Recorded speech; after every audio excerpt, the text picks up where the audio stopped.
Elvis Presley, dead at the age of 42. I'm John Meyer.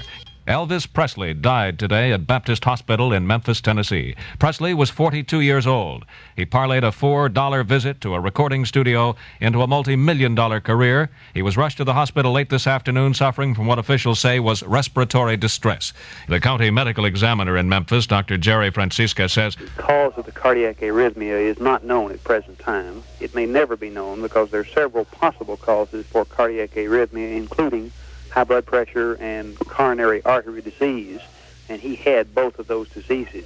So either or both acting together might have been responsible. Here in Washington, the White House issued a statement on the death of Presley. A report from Mutual News correspondent Duff Thomas. In that statement, the president said Presley's music and personality, fusing the styles of white country and black rhythm and blues, permanently changed the face of American popular culture.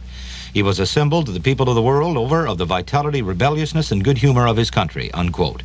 The White House has no plans at this time for a day of national mourning. However, there's speculation that Presley's memory may someday be honored with a civilian medal for contributions to entertainment. Duff Thomas, the White House. You're listening to The World Today.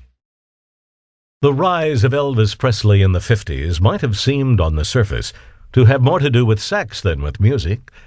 He came to prominence at a moment when teenagers were growing in numbers and wielding economic clout, while technology made possible the mass medium in which his music could flourish.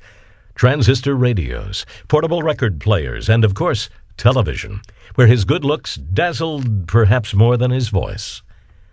Elvis himself had no conscious political agenda, but he was altering the social consciousness of a generation by turning them on to the power and allure of music, which had sprung directly from black culture, and young white teenagers lapped it up. Elvis would put together a string of hit records in the late 50s, followed by over 30 motion pictures.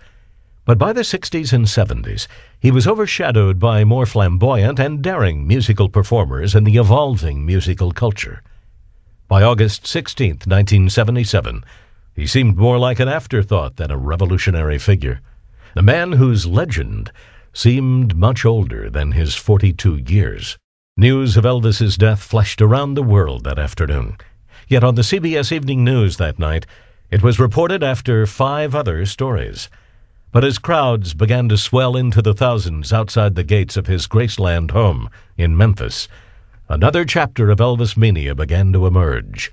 Elvis Presley remains an American legend whose myth refuses to fade.